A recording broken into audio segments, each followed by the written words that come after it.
Napata Bobby, and this is another episode of Heartfelt with Bobby on the Dialogues with Jagero show. And today I have someone on. I'm very excited. I have someone on that. Where do I start? Yani, I think I will have to read her accolades out loud venye zinafuatana, but this is someone that I truly admire, and I'm sure for many girls out there, okay, for me at least, anytime I see her face, I'm already kwa mamat. You know, that's like the highest honor in Kenya. I don't even know it. My murals on walls, and that just shows, you know, how much we admire her, and I truly do admire her. Her name is Shakira Wafula. She's a Muslim fitness instructor, personal trainer, and she's going to tell us more about that. Today we're here to discuss everything around her life. I want us to get to know her better on a deeper level, not just the usual questions that everyone asks you. Today we're going to go a bit deep. Thank you so much for coming on, Thank Shakira. you for having me, Bobby. Such a pleasure to be here. You know, I absolutely love you. I love to listen to you speak. I love to watch you speak. You have so much eloquence, and you're so smart, and you're so well spoken. Where do you get this from? Have you always been like this? When did it start? First of all, I have to say I also admire you. I love you. I'm a big fan of your podcast. Am I allowed to say Love and Orgasms? Yeah, sure. Yeah. Shameless. Yeah, but where does it come from? Ulizaliwa hivyo? Nilizaliwa hivyo. Ama kuna shule ulienda? No. I think personally I'm a believer of who we are at a specific moment in time is a culmination of all the experiences that we've had. Yeah. So I can't, to be honest, I can't specifically pinpoint to one thing and say that this is the biggest influence. But I feel like every single moment in my life contributes to it. Yeah. What kind of kid were you? Kwanza, what born are you in your family? I'm actually the firstborn, wow.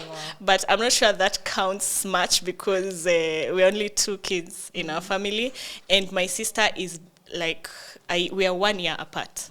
So we grew Irish up twins. more like twins, yeah, exactly. But I am the firstborn to my parents, and I'm a millennial. That's also something a lot of people assume. A lot of people assume I'm Gen Z, but now we agree Gen Z is more of a value system, and not exactly referring to the people who were born after 1997. Yes. But yeah. And what else? So, what kind of kid were you? Were you always vocal if you feel like there's an injustice in the home? Were you always standing up to your parents if they said something? What kind of childhood did you have? What kind of kid were you? Well, ironically, I was still am. I'm introverted. And growing up, I'm a heavy introvert. People find it hard to believe, but I am. And growing up, I was more of the quiet type. Unfortunately, a people pleaser. So I was a star child. All my cousins were being referred to me. They were being told, be like her, be like Shakira. I was an excellent student. I performed very well in school. Teacher's pets, listening to instruction. I never, rarely did I ever, have a confrontation with any adult around me. So that's the kind of child I was.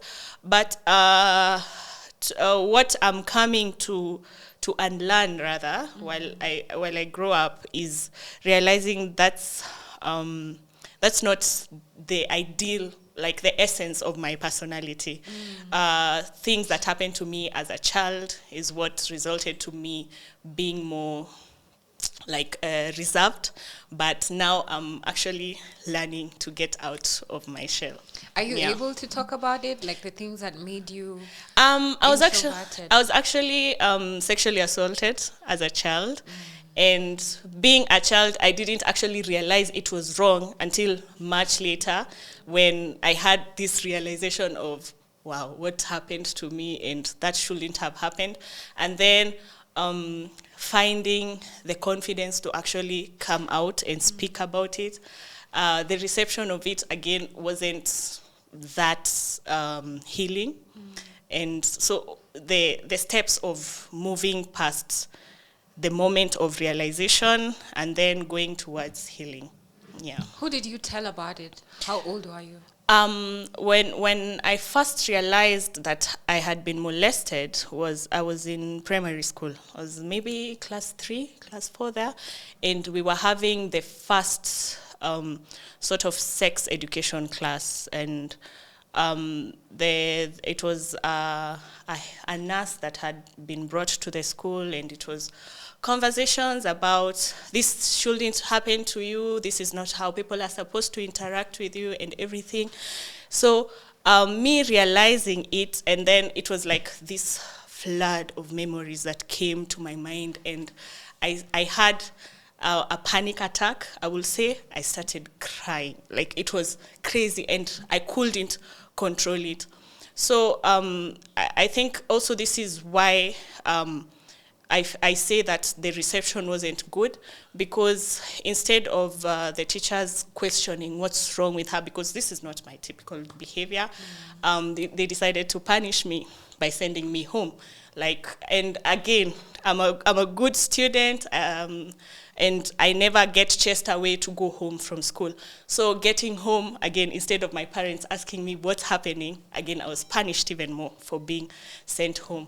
So that was something I decided I wouldn't get the chance to speak about it, so I bottled it in until, again, much later when, after high school, when I actually started doing therapy, and that's when I spoke about it properly. Wow, this is so heavy. I didn't.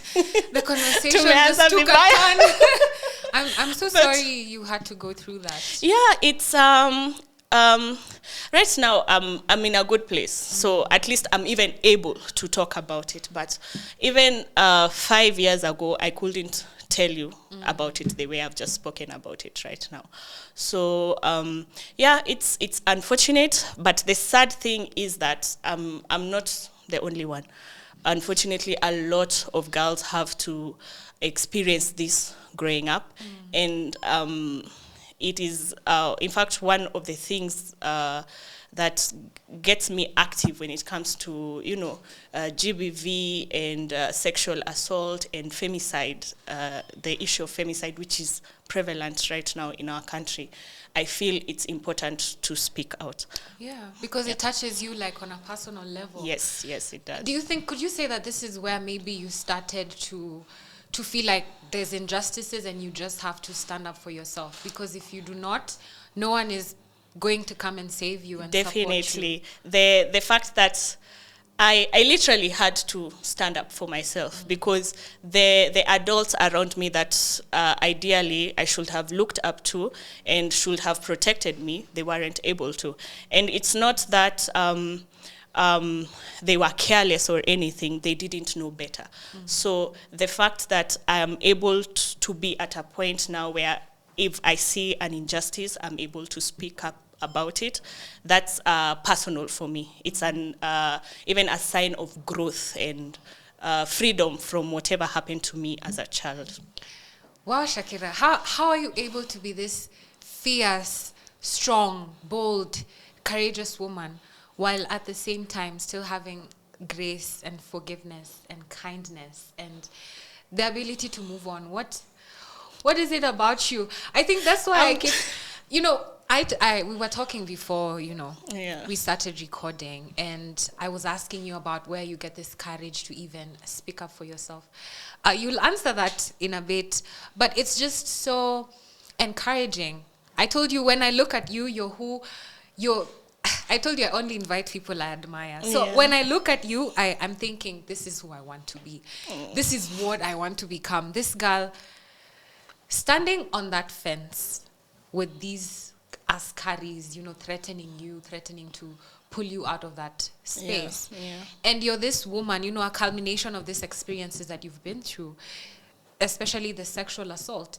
You must have some fear in you, surely. You must have something that scares you, but at the same time, you're able to show up so bold and courageous. And, Yes. How do you do that? How do you still carry yourself with grace and forgiveness and softness while still being this bold? The grace, to be honest, I'm Woman. not so sure about. You're the one who sees that. But to be honest, I am scared most of the time, even stepping out of my house, moving about, going about my day-to-day activities, I do it scared. And the most important bit is doing it.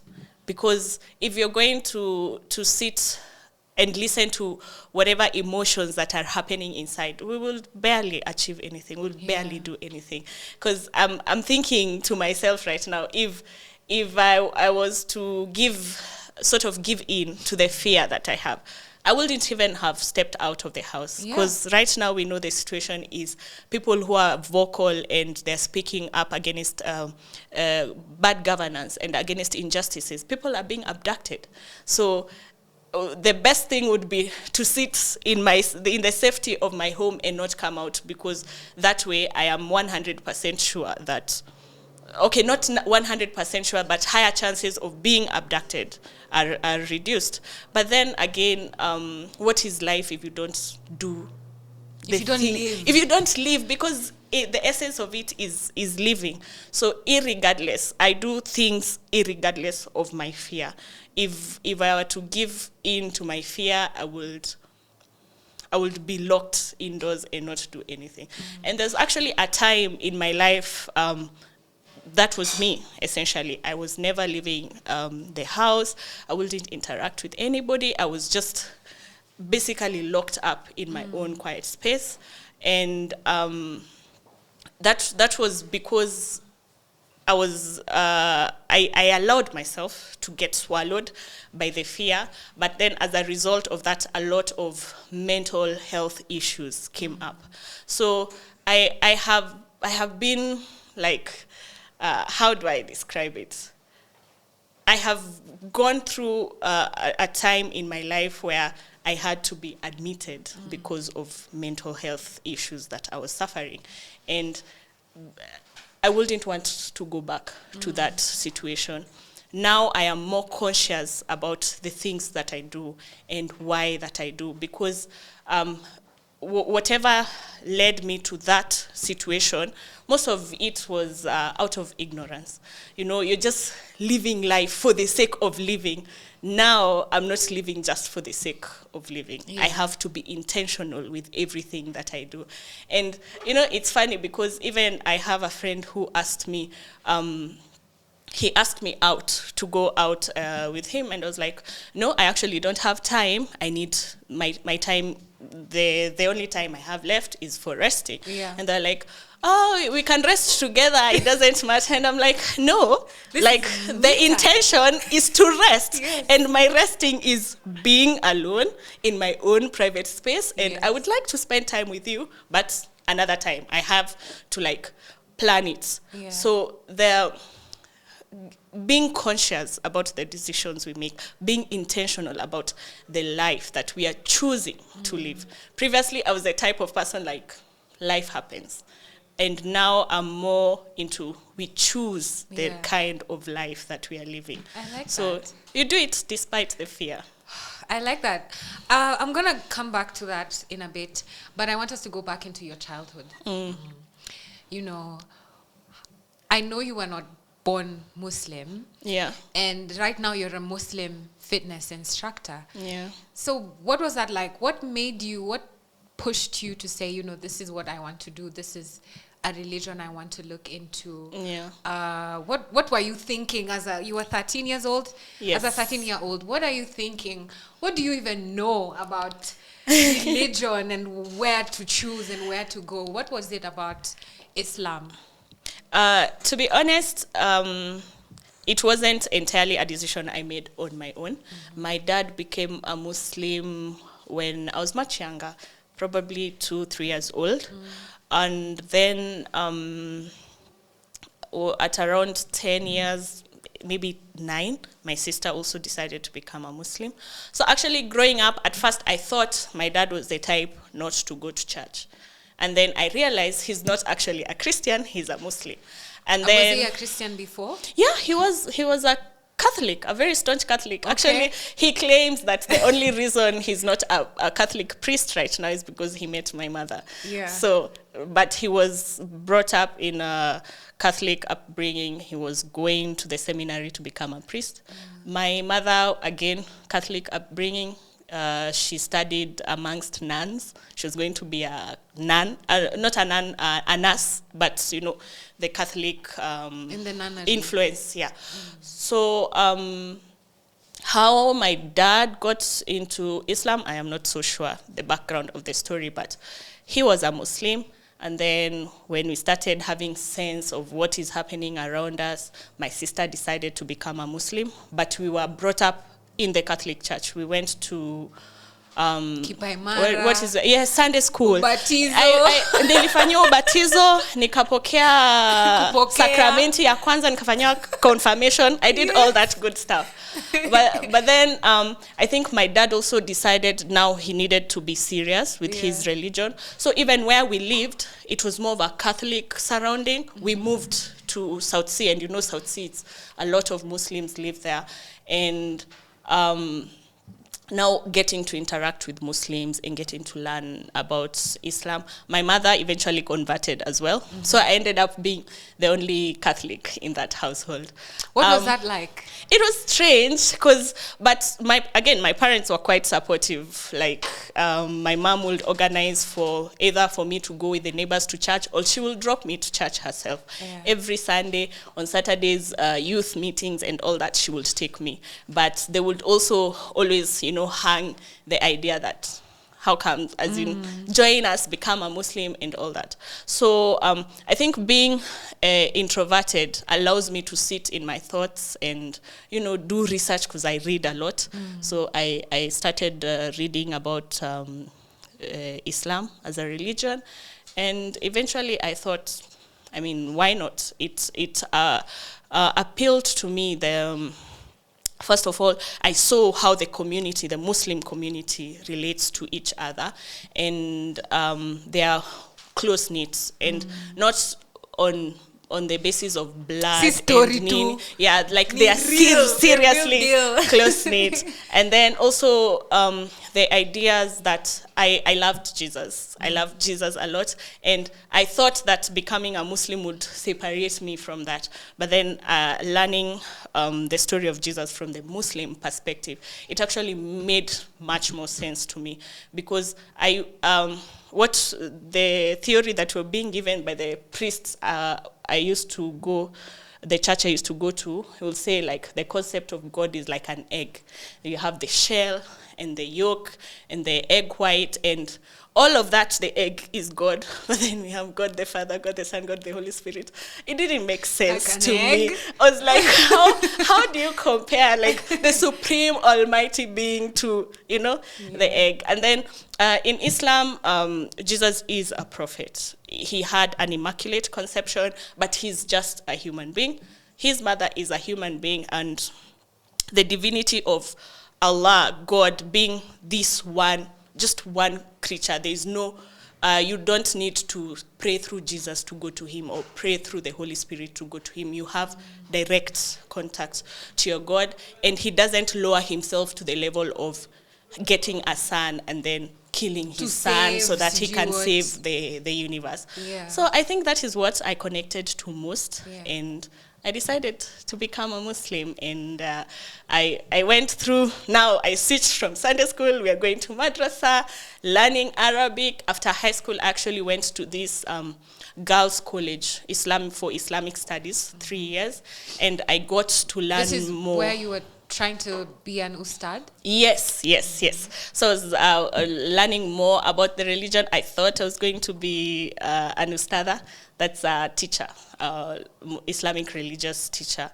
Oh, how do you say ustada? Ustada. Okay. Ustad is the male version. Ustada is the female version of it. Yeah. And yeah, I did that for 3 years. I've been, how do I put it? I am growing up.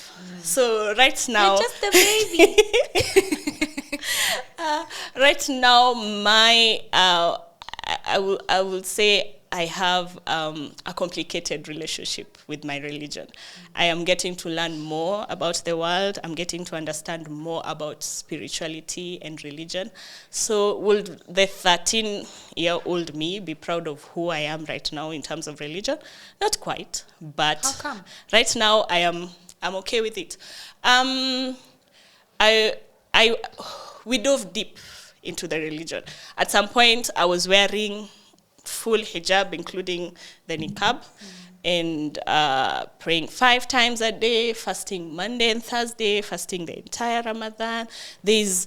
Islam is a lifestyle. Like, it is hard for you to say you are a proper Muslim and it does not reflect in your day-to-day activities. So I was deep in it. Right now, look at how I'm dressed. Yeah. So it is... With the bodying. Thank you. I try. But it is...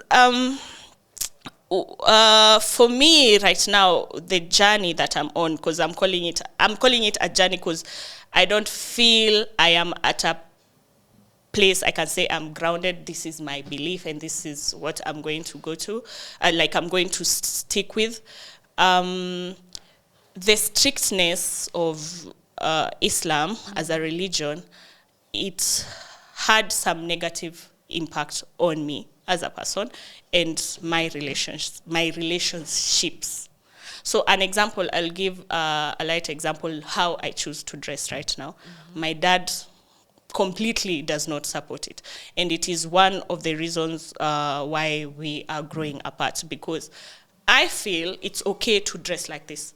I am modest. I'm not revealing any part of my body unnecessarily, but my father's understanding of the religion is that I have to wear super loose clothing and I have to cover, including my face. And that's a point of disagreement that we have. So 13-year-old me would agree that the translation of hijab is loose-fitting clothes, you cover your face, only leave your eyes. And right now I'm here and I'm saying hijab is more about modesty. And all right, people of the internet, I hope that you are enjoying this episode so far. I broke the episode just to tell you something that is very, very interesting. In 2024, a lot of people were saying that I am broke, Jagero. I do not have a job. That what is interesting is that when they were telling me this in 2024, I was already working on a book for the last 3 years. And that book was about the hustles and the jobs that you can get online. Now, what you need to know about me, Jagero, is that I have always traveling. I'm always doing this crazy, nice stuff. But I've never been employed since I left college. And I'm not saying that because I hate employment. I didn't get employment, But I have always worked. I've always earned money. I have worked for Americans. I've worked for Europeans. I've worked for Kenyan. I've worked for anybody literally on the face of the earth. And these are jobs that I've always gotten online, on LinkedIn, on other ways. So I've been very busy. In 2024, I wrote a book called The Digital Goldmine, 18 side hustles that you can take advantage of online. And a lot of people bought that book. Almost sometimes even 500 people in a month buying that book. And people have been saying, are there more jobs? Yes, there are more jobs. So in 2024, they are no longer 18 side hustles, but they are 25 side hustles because I have added other books. So in 2025, you cannot say, Jagero, I don't have a job. Jagero, I am broke, because I have put it before you. The book is not expensive. It is 1,000 Kenya shillings, or if you are asking about the price in other parts of the world, it is just $10. Okay? So in the description below, I have put the link that takes you to where you can learn more about the book. And I've also left a link where you can buy the book. So thank you very much. And let's go back to programming. Your character, how you present yourself to the world, not just about how who you are. Yes, how who you dress. are as a person, and not necessarily how you dress. You see, so that's of which shame I've had to remove myself out of shame, because I will struggle with concepts like hijab and I don't know how to put it, but I know in like how I was led to believe I have to dress in a certain way, but I know the things that I want to do and that dressing style do not align. They don't match at all. So I'm there putting on my gym clothes, and then I will feel guilty because I feel like I have to work out. I feel like I have to teach people on proper exercise forms, but I can't do it when I'm dressed like this.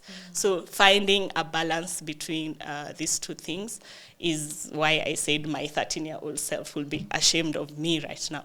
But I am okay with the choices that I'm making, and I'm still on a journey to find the balance of living life as Shakira and then living life as a servant of Allah. Because the concept of even God existing as the sole creator and this supreme being in charge of this world is something that I'm struggling with as well. Because I will ask if God is so merciful and there's all these good praises we have about God, then how comes so much injustice happens in this world? And we are being told that God is testing you, but why does he have to test human beings to this extent? Like, is there no limit to suffering? Exactly. So it's a lot of questions, and I personally don't have the answers to. That's what I'm seeking out. And yeah, it's a journey. Let's see where it's going to lead me to. Yeah. You know, one personality trait of like highly intelligent people is that they're consistently introspecting and asking themselves questions. Yeah. And I truly believe 13-year-old you would be super proud. Because the rest of us are fangirling.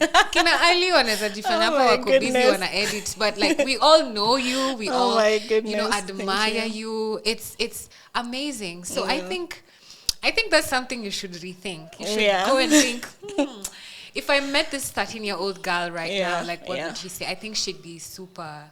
Do you know, actually, my birthday is coming up. Yeah. Some 10, 15 years ago, I wrote myself a letter that I'm supposed to open on this birthday. Like so I'm like, I really wonder what it is I wrote. I don't know. I can't wait. So that's why I say maybe 13-year-old me wouldn't be so happy with how I am right now. Yeah. But let's wait and see how it's going to. You know, can I predict? You're going to text me and tell me. I think in whatever you wrote for yourself, I think you're going to find out you've achieved, if not everything, almost everything that I really hope so. I really hope so. I think the universe has this way of conspiring, like to push you into, if you believe in something and you push yourself, like you said, this is, for someone else it's a religion, for you like it's a journey, it's you growing and getting to know yourself. Yeah. So I think as long as you're pushing yourself towards growing, becoming better, whatever that means for you on whatever level. Yeah. Uko tu sawa. Uko tu sawa. Uko tu sawa. That's encouraging to hear. Yeah. So I know your parents were really supportive, you know, of your decisions and the things you decided. Yeah. So you've gone to study to become an ustada. So what happened after that? Did you just leave it alone? How come you're not pursuing that? Is it because of the conflict you have with, you know, religion and your lifestyle? Actually, I performed really well, KCSE. I was a A student. Thank you very much. Okay, so I went to this school while I was waiting. Remember, time back, we used to wait until around April, if I'm not wrong, for the results to come out. So I went to this school as passing time, basically, to learn about religion as a wait to see the results and then get to uni. Because we had a 1-year sabbatical after finishing Form 4 before going to uni. So the intention initially was to just be there for that 1 year. The course itself is not 1 year, it's 3 years or 4 years. But my intention was to be there for 1 year and then drop out. But the more I did it, the more I became interested in learning what I was learning and to take the course till the end. So that's what I did. So becoming an ustadha was a choice I made while in that school. It wasn't the initial plan. It's a choice I made while in that school. And in fact, as soon as, because the graduation is usually in end of September for that school, and university usually starts in August. So in my last year, I actually hurried out. I finished, I was going to do exams. It's a boarding school actually, but I was going to do exams as a day scholar because August I'd already applied for university and I had gone to university. So it was a lot of, you're an A student, make use of your A. There's no way you're going to make your grades just be for nothing. Be like her. Be like her, exactly. And then, unfortunately, for a lot of people, they think something like being a teacher is low grade. Like you don't need to have passed to be a teacher. So I was determined to, make change people's opinions about the level of or intelligence or education or whatever it is that they are referring to by being an ustadha. But unfortunately, that's not something that, for me, worked well. I tried. I got employed in an Islamic school, and I was teaching. At first, I started teaching like the small kids. I didn't gel well with them, so I was transferred to older kids. Again, it was taking too much out of me. I was like, in as much as I would like to be a teacher, this is not the avenue for me. I'm passionate about transferring knowledge and sharing information, but the what is it? The style, there's a certain box to being an ustadha that I felt I did not quite fit. So I decided, let it just pass. It wasn't the initial plan anyway. Yeah, exactly. You're a wild child. So it wasn't the plan anyway. So I decided to focus on my studies. Yeah. And that time I was doing dentistry at UON. How did that come about? How do you end up in med school? Being a people pleaser. The accolades. When I was learning about you, I was like, this girl. The things There's that have nothing you cannot do. You've been everywhere. Crazy. And so tell me, how did you end up in dentistry? Being a people pleaser, I knew. In fact, when we were signing up when you're applying for universities, that time where before KCSE, there's usually a list of courses that you do. I was more inclined towards, I remember I applied for aeronautical engineering, civil engineering, like it was all engineering. That's why I almost forgot about the engineering. Okay, so were you applying like with knowledge about these things? Because me, I don't remember us being told even what these things are. We were just given lists. Yeah, you're exactly. So did you know what you were choosing? No, not really. It was just having a rough idea of what engineering is about. And I was so fascinated with aeroplanes at that time. So that's why I wrote aeronautical engineering as my first choice. So even by the time I finished KCSE, our year was the year they were introducing this bunch of new courses that people didn't know about, or they were just starting. So instead of engineering, I was called for what was it? Something to do with agriculture, but a BSc. I can't remember the name of the course, but I just saw agriculture and was like, what the hell? Why would they call me for something like this? And I was like, let me just ignore it, because again, I had decided to finish the Islamic studies course.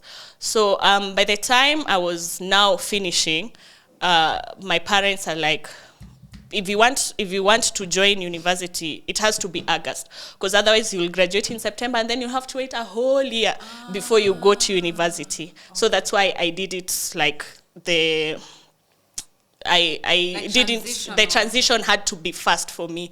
And in fact, I don't know why for my parents, even for myself, I felt this need of being occupied all the time. Because as soon as I finished Form 4, I went for Islamic studies. Yeah. As soon as I finished Islamic studies, I was out in university.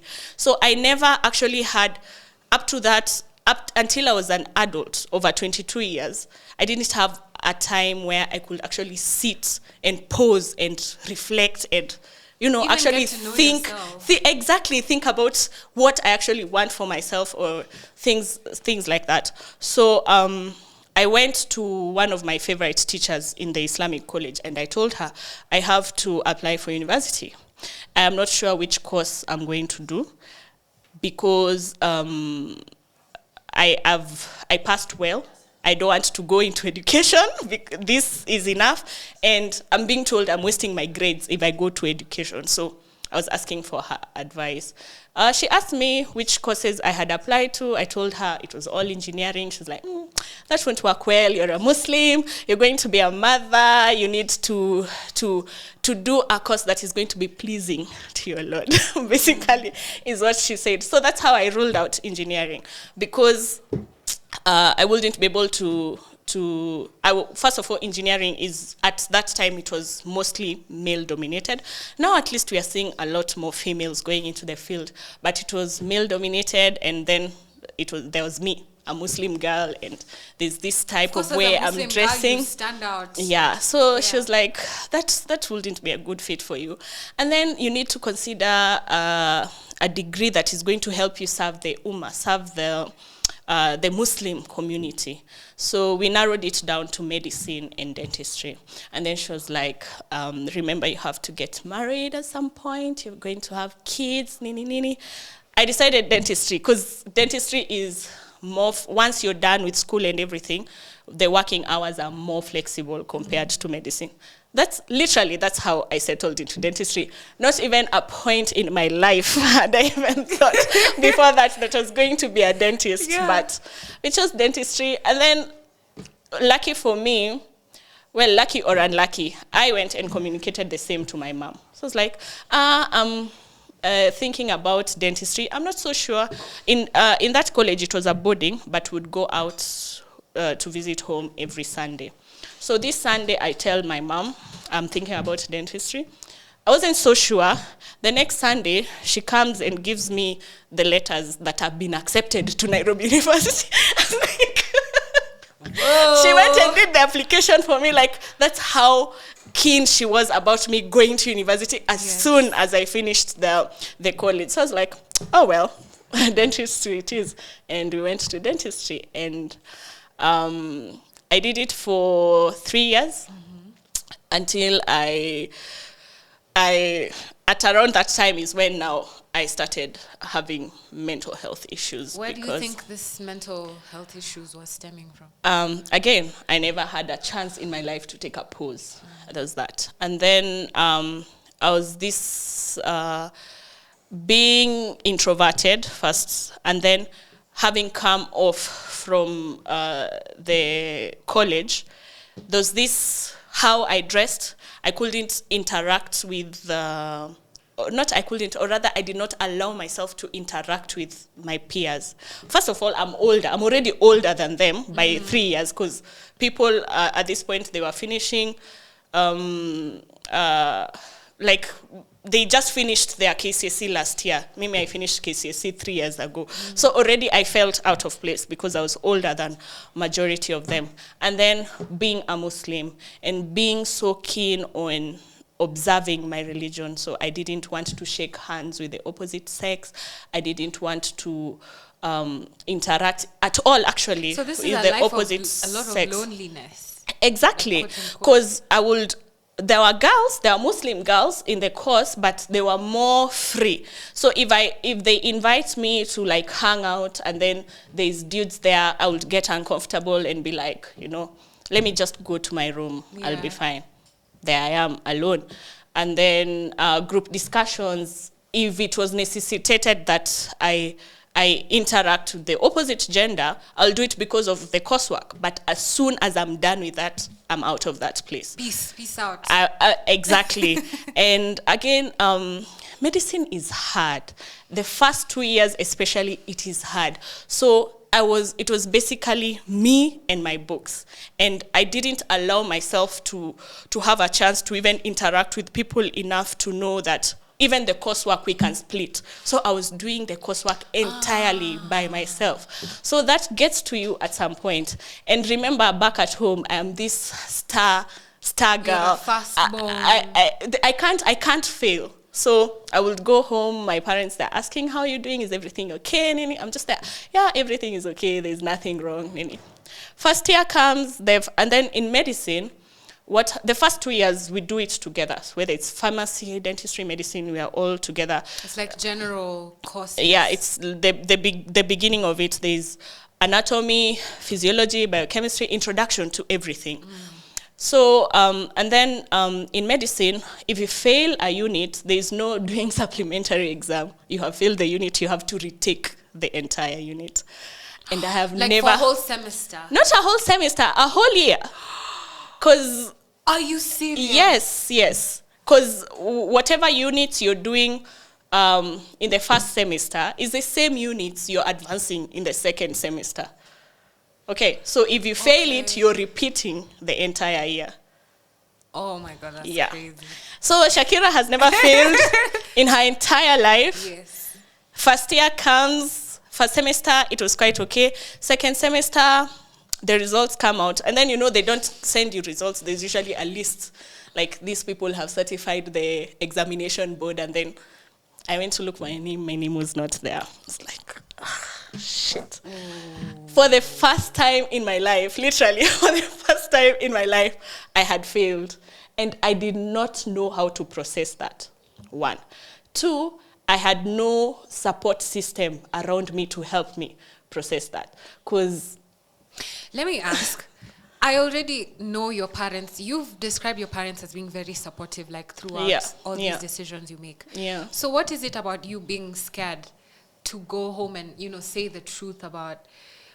Have they not created this space where you're able to do that? Niwe tu kujiekelelea burdens are firstborn. I have to make this work. It has to work. Yeah. Because why? What made you afraid to ask for help? It was that the fact that I've actually never lived through a situation where I felt I needed extra support. So on a personal level, I did not know how to deal with it. And then my parents, I had this fear of, again, taking it, and this is something I've known in retrospect, taking it back to when I was a child and I had an issue in school, and instead of them interrogating to figure out what's wrong, they were quick to punish me. So there's also that fear of, we can't have a repetition of that again. So whatever it is, let me try and deal with it on my own. Have you ever had that discussion with them to date? We not in a peaceful manner. We've talked about it, but it was more of, again, what came out from my parents was that we never set these boundaries for you. You're the one who set these boundaries on yourself, and now you're blaming us because of some imaginary boundaries that you thought that, existed. So you feel unheard and unseen. Yeah, that is exactly what it was. And what about the sexual assault? Is that a topic that has ever come up? Not at all. We have never spoken about it. Do you think you'll ever bring it up? It's not. It's no. I don't think it's necessary at this point, because it's no. I've made the decision to move past it, and I'm comfortable with it. Okay. If it ever comes up, it has got to be either my mom or my dad are initiating it. But for me to initiate it, never. Okay. Yeah. I want to move on to marriage and motherhood. Yeah. Did you always want to be a mom? Did you grow up knowing I'm going to be a mother at some point and this is exactly what I want for my life? Nope. So tell me how you came to that. Yeah. So around that time, I repeated my first year of med school again. Now I was in second year. And at that time, at least, I had started volunteering a lot in the Muslim community space, either going to children's homes or organizing for events, doing ushering work and all that. So this guy, who ended up being my husband, noticed me in one of the events, and he sought me out, called me, yada yada, and then if you're to follow the strict protocols of Islam, you're not allowed to date. Mm-hmm. So basically, if a man identifies you and wants to marry you because you can't date, they approach your father. He will harvest you. Yeah. Yeah. So it's the father that's approached, and if the father agrees, a wedding happens. Yeah. So basically, you don't have much say in, like, if you want to. I mean, you're asked if you want to. So it's a yes or no question. There's no maybe, let me explore. That's not really there. Because again, exploring is dating, and dating is haram. So this guy calls me, we talk, we meet. I think we met once or twice before he actually went to my parents to ask for my hand in marriage. And for me at this time, it was exciting because I did not have a social life, basically. And there's this man who, despite my very busy schedule and my lack of personality, because I barely spoke to people, he still found me attractive and wants to marry me. So I was like, yes, I'm ready. Did you always want to get married? It was actually a shock on everyone. They were like, Shakira, of all people, I mean, we'd at least expect you to maybe finish school first. But I was suffering. Like, dentistry, people, I don't think even I realized the extent to which I was struggling. And I came to learn later what I did was trauma bond with this guy, because he offered me an escape to what I thought I couldn't escape from. And he's not somebody who believes in the education system, the commercialized education system of going to primary, high school, and then do college, and then from college get employed, yada yada. He was more free-minded in that aspect, and I thought, wow, this is a breath of fresh air. So I got married to this guy. So did you stop school? I took a break. I took a break. The intention of taking a break was to settle into my marriage, sort whatever mental health issues I was having. And then at this point, we had a serious falling out with my parents because of, again, the processes of getting engaged and getting married, how they wanted to handle it and how I handled it. It was different. So basically, I eloped. Let's say I eloped. So I took a break to try and settle my marriage, recover whatever mental health issues I was having, and reconnect with my parents. And at that time, I want to say I fell pregnant. It wasn't planned. To be honest, it wasn't planned on my side. But my ex-husband was the type to impose things on you. So he was like, I'm ready to have a child. I really love you. What's the best way to manifest our love for each other except having children? So I felt compelled into motherhood. And it is how at that time it looks like a good idea. I had told him, even before we got married, like in the conversations that we are having, like I would appreciate if I finish school. I'm not so keen on motherhood at this time especially, and I even didn't consider myself as a good mother. Like I don't even have the traits of a motherly person. Again, I tried teaching and I couldn't because I couldn't gel well with the kids, and even like the people around me knew if you need a babysitter, the last person to ask is Shakira. Like That's how bad it was. And then you got pregnant. And then I became pregnant, and this man, he wasn't there at all. Like, he disappeared. He was like, please have a baby for me. I'm going to help you raise it. So Nini. before you fell pregnant, was he consistent, respectful, communicative? Like, was he this guy? Did you actually start falling in love with him and, want to be with him? Yeah. I did at the very beginning, but I feel like this was more like infatuation. And then as soon as we started living together, I started seeing the red flags. But then again, there's this saying in Islam that divorce is the only thing that makes the throne of Allah to shake. Like, that's how bad divorce is.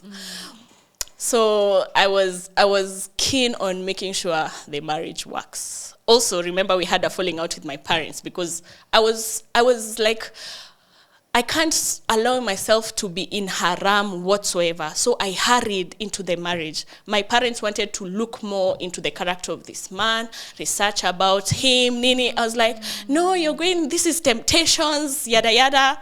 There was that. So the fact that I practically eloped, and the fact that divorce is this big deal, I was determined to make sure the marriage works. So if I was confident enough, I would have left that marriage even way before I got pregnant, way before the situation where my husband is requesting that I get pregnant. But I didn't, and I fell pregnant, and now it was obvious because I went to all antenatal visits by myself.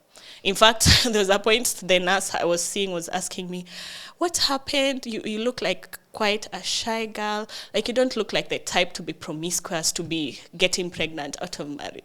So I told her, I'm actually married. Yeah. So she was like, where's your husband? And I was like, hey, like, it hit me. Like, and where's my husband? He just wasn't there.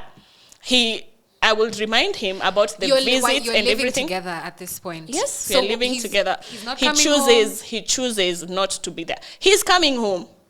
I tell him tomorrow I have a clinic visit. Yeah. Are you going to be there? I'm going to try. He goes, does whatever, his job, Nini. He comes in the evening. I have to remind him. You left me to go I was supposed to go to the clinic. Oh, I was busy, Nini. I don't have time for this. Besides, you are the mother. You're the one carrying the pregnancy. So and this was a complete switch up from who he was before. It was not a complete switch up. It was me now being my eyes getting opened to who this person is in, like, the true essence. And then you know there's this period of when you're starting to get to know somebody, you're just putting your best foot forward. So a lot of it was him putting his best foot forward, and then once he got me, I was in his house, I was pregnant. I think he felt like, the work is done. I can relax. And so actually, the day I gave birth, it's my father who took me to hospital, because I was first I started having Braxton Hicks, like preterm labor. I panicked, and this guy, he was like, "You had better go to your parents because I won't be able to take care of you." Did you guys have a romantic relationship at any point, like when you're pregnant? When I was pregnant, no. The romance was there maybe the first 2 months in the relationship, peke yake. So it was like, go. How old were you during this marriage, and how long did you stay in it? Maybe by the time I was giving birth, I was 24. So 22, 23. Yeah. Again, my frontal lobe was not fully developed. Yeah. But yeah. So I went back home. It was my dad who took me to the hospital when the day I gave birth. And actually, it was I think it was them who paid the hospital bill, because again we realized he had not been preparing for the time when I'm giving birth. He convinced you to get pregnant just to play in your face. I was going through it at that time. It's okay. It's crazy. You didn't know better. Exactly. And actually sometimes I sit and look back and I really wonder. I was like, how did I even end up in such a situation? Because this is me. Even people around me, even my own sister was like, but anyway, you're here. Yeah. She didn't fully support the union and everything. So so by the time I was giving birth, and then I suffered a serious bout of PPD, and the man was not there. Like literally, there was a time I had to be admitted in hospital for almost 2 weeks, and After the baby. yes, after the baby, and not even once did he come to visit me in Was he hospital. calling, texting? No, Nothing. no. Okay, I was basically in a psych ward, so I didn't even have access to my phone and anything. Yeah. So people I was interacting with had to be there. So it was my mom, it was my sister, it was my dad, and the nanny that we had hired to So help what is take going care of through them. your mind? And where was the baby? At home? Now my mom is taking care of the baby. My So mom what is and my going through sister. your mind, and what are some of the symptoms you saw? Like, what told you this is depression? This is serious. No, for me, I did not willingly take myself to hospital. I had to be like put down and be taken to hospital. That's How? how Why? I literally lost my mind. How did they know you've lost your mind? The What is it story that you're is, because I don't remember it. I've even tried to sit down and try to remember. I don't like a whatsoever. blackout. It's a complete blackout for me. So the story is the nanny. I woke up very early in the morning, usually prayer time at around 5:30, and I told the nanny I'm going out to buy milk. First of all, that's very strange because Ukagani what do you umefunguli. mean you're going to buy milk this early in the morning? And then usually I'd send her, but now I'm saying I'm going by myself. She thought it was weird, but she just lets me go. And then 8:30, 9, Hujarudi. I haven't come back. So she called my mom and she said Shakira went out to get milk and she hasn't come back since. Of course, there's that question. What do you mean she went to get milk early in the morning, yada yada? And then this other side, I had walked out, Nimefika main road. I was crossing the road carelessly, like as if I was in a trance. I was just walking. I didn't realize people around me, cars moving around me, Nini. And I thank God for this woman. Up to now, I feel like if it wasn't for her, I wouldn't be alive today. She was walking and she saw me. You know, it's a stranger. You're just passing, and then it hit her like, I don't think this woman is okay because she's walking. She's not okay. So she came and grabbed my hand and asked me, like, what are you doing or whatever, like trying to have a conversation with me. And I couldn't hold a conversation.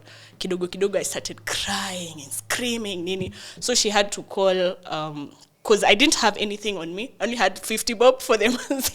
No IDs, nothing. So she called a Red Cross ambulance. And Red Cross is the one that That's an angel. they like sedated me, and then they took me to Nairobi Hospital. So, and then luckily enough, Nairobi Hospital is a place I've been treated before. So they found They got my your medical documents. history, and then now they reached out to my parents. Good thing my parents were still my emergency contact, because I wonder if I had changed to my husband, I don't know how it would have been. But my mom was called and they came in, and then they were told this is like serious signs of bad PPD. Because how do you explain somebody walking out very in a trance-like manner and they themselves can't explain what's happening? So I got admitted to the psych ward, and yeah, I had to be there for at least 2 weeks for treatment. I was heavily sedated for like the first 2 days, and then once I started coming out of it, that's when I started doing like behavioral therapy, seeing the psychiatrist, a lot of hydrotherapy as well. What else did I do at around that time? Art. I did a lot of art. And then it was actually my first serious introduction to yoga. And I found this peace doing yoga, and that's when after that is when I actually started exploring doing physical exercise as a career. as a result of my time in hospital. So yeah, by the time I was living there, I had decided there's no way I'm going back to this marriage. And my parents were like, you were not in that marriage anyway, like since before you gave birth. So it was like, it's okay. I tried to like reach out to the guy, have like maybe counseling or something to see if we can be helped. It's like counseling is a white people's thing. I don't do that. I'm too busy to sit through we are doing therapy and all that. So it was like confirmed. I'm out of the relationship, and that was it. And then you filed for divorce. Yes, I filed for divorce, and then unfortunately up to now we are dealing with some weird custody battles, but why would he fight you when he's not present? Just to spite me.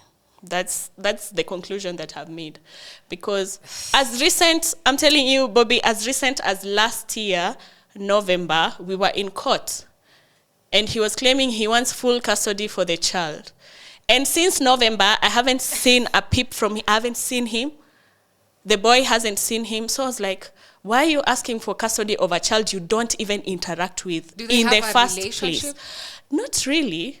Because, I mean, if you stay, because November, December, January, we're now in February, 4 months, you haven't spoken on phone, you haven't seen your child. Is that a relationship that you'll say you have? So you're raising your kids on your own? Essentially. Primary caregiver? Yes. How does this affect your motherhood? You know, seeing as you weren't really the type to become a mom, someone compelled you to do it, and then they abandon you in the situation. How does that, affect you on a personal level and as a mom? Because it's not easy even for the women who wanted to be mothers. Motherhood. You said being a mom is the hardest It's the hardest thing I've ever done. It's true. And it's, again, going back to making conscious decisions and being aware. Motherhood is something I need to constantly wake up to. I wake up in the morning and remind myself, Shakira, you're a mother to this boy, wonderful boy, and what is the best way you're going to show up for this boy today? Because he is already here, and the worst thing is that he is this adorable little creature. You can't even hate him. And he does these little things throughout the day, and it's like, oh wow. I gave birth. I nurtured this little being in my belly for 8 months, and then I struggled getting him out because I did CS, and I had all this preeclampsia and things like that when I was about to give birth. And then seeing how I fought to stay in motherhood, because at around that time I was going to hospital, I struggled with suicidal ideation.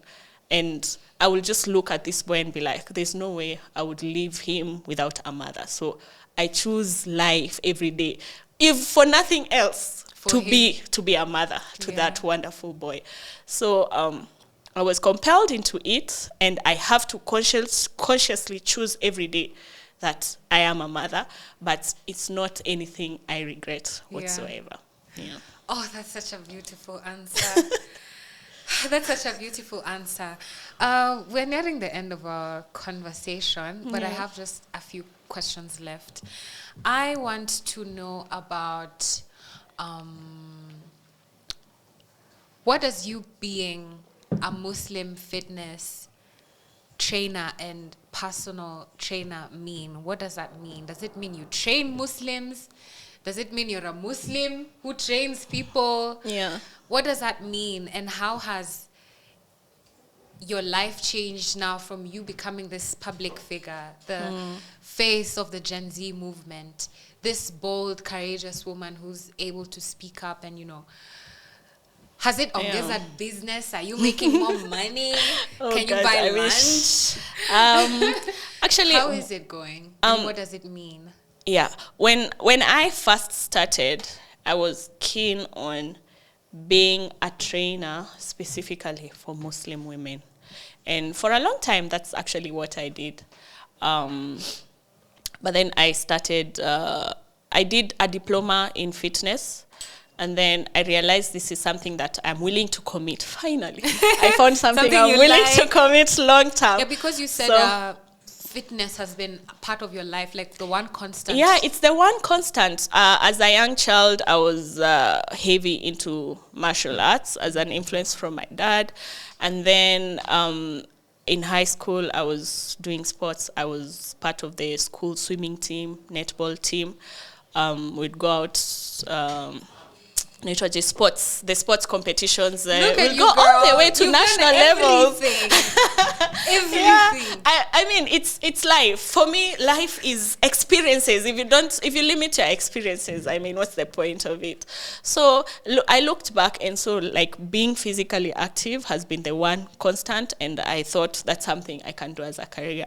So I said, let me do diploma in case I do it and then I decide in the middle of it, I'm not really into it. It won't be such a big waste because diploma is just 1 year and it's not that much money. And remember, nimetoka dental school and aliko uko 3 years. The amount of money that had been put uko, I think I still owe a debt to my parents because of that. So I set out to be a trainer specifically for Muslim women because that's a niche, even up to today, that is yet to be fully filled, right? But when I started university, I realized I'm limiting my exposure by focusing specifically on Muslim women because the few Muslim women that are willing to hire a personal trainer to train them, they're just doing it casually. It's not anything serious. They're just doing it casually. I mean, I will go for a session, as in 4 different workouts, 30 minutes, and the session is done. And that was the only exposure I had.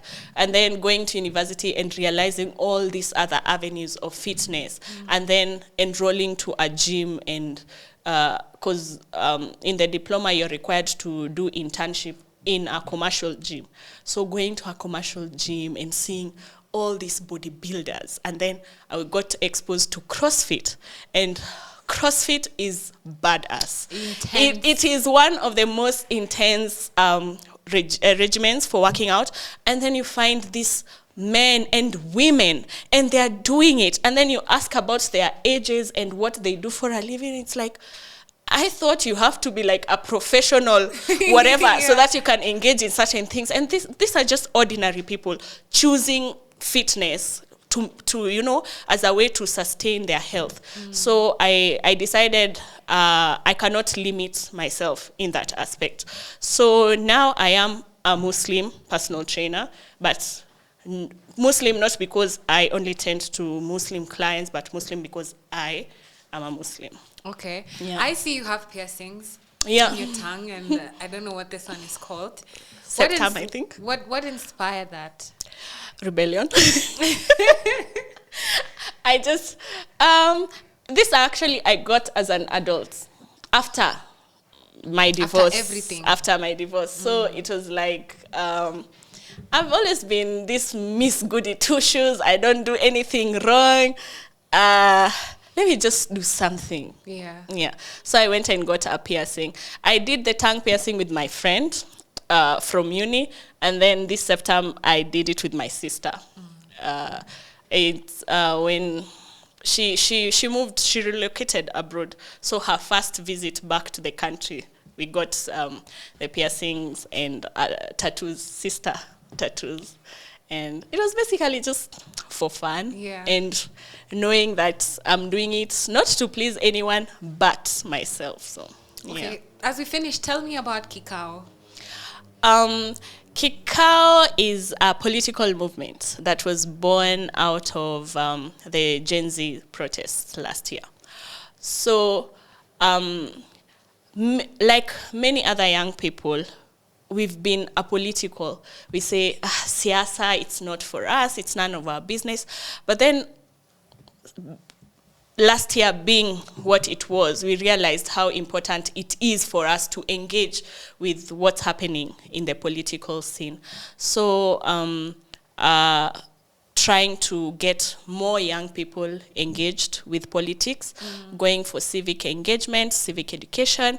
And for me, the most important bit is capacity building for leadership, because we keep complaining that we have bad leaders, we have bad politicians, but again, what's the alternative? Yeah, if we're not doing the work. Yeah. So are you trying to become a leader? You are. I mean, you already are, but you know what I mean. Yeah. Actually, I remember we were talking so much Gen Z protests, tribeless, leaderless, but we are leaderful. Like, there's so many young people out there that are doing a lot of good work, and given the opportunity, they will really serve this country. But we are realizing nobody's giving us this opportunity. We have to get out and take it for ourselves. And that's what Kikau is determined to do, to help identify these young people who have the capabilities to serve the nation, and now create the opportunity for them to actually come up and vie for leadership. So for me personally, right now, my focus is capacity building to young people, getting more people engaged with what is happening in politics and in the civic space. And then I don't know how that's going to evolve. I am open to going to a political seat, maybe an MP, maybe MCA, maybe women rep, we don't know. But we just see how it's going to evolve. Yeah. Yeah. Shakira, you seem like someone who comes from privilege. Like, we can agree. I feel like you come from privilege. Like, you come from a 2-parent household. Yeah. You have all this support from your family. So what is it to you if Kenyans are fighting on the streets? Why is it personal for you? Why do you care? Why do you fight with other people? Because you could, I feel like if you chose not to show up, you'd be fine, quote unquote. But like, what is it to you? It's first, for me, I feel I am not okay if people around me are not okay. It can't be entirely about me. And it's injustice. Even in my own little bubble of privilege, there's opportunity to be better. But this betterness is being inhibited by the political class and what's happening in our governance right now.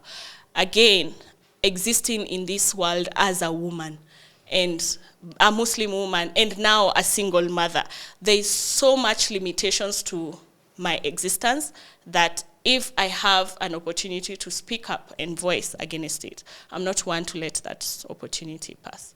So I want better for myself, to be honest. It might sound selfish, but again, to be selfless, I want better for everyone. Yeah. Shakira, you're such an amazing speaker, such an eloquent speaker. You're I try. I've really enjoyed speaking with you and you getting to know more about you. Yeah. And I don't know, I feel like everyone is asking you political questions. I wanted to avoid that as much as possible because I just want to get to know you on a personal level. So where can people who want to book you as a personal trainer, or if they want you to speak somewhere, or if they want you to anything, buy you a car, anything, it could be anything. So where can they find you and how can they reach out to you? I've actually taken a step back from personal training because of the kind of how I need to immerse myself now into the civic space and with Kikau. And also there is school. So trying to choose and balance, I chose motherhood, school, and politics for now. So I if somebody really wants to be trained by me, but I offer very good fun classes. I offer classes at AlphaFit on Monday morning, AfroFit Wednesday evening, and on Friday morning Alpha Fit as well. I'm part of this group of coaches known as Z6 Cross Training. So we do a mix of functional training with CrossFit. So at least they allow me to pop in once in a while of our classes. So if you just search Z6 Cross Training in any platform, mostly Instagram, you're going to find us. So I don't take new personal training clients, and my social media everywhere, TikTok, Facebook. Do people still go on Facebook? Jagero is a big user of Facebook. Facebook and Twitter and everywhere. It's Shakira Wafula with the username @Fitamined. FIT_ERMINED. Okay. And then there's Kikao, www.kikao.live. Okay. Yeah. Might you have any questions for me? One question before we close? Oh my God. For me, or I is feel there something you want to say, like, to the people who are watching? I think I've said enough to the people. I would like to direct this last comment to you because, like I mentioned earlier, I'm a big fan of love and orgasms. And your level, like, I feel like you're at this level of feminine intuition that I aspire to.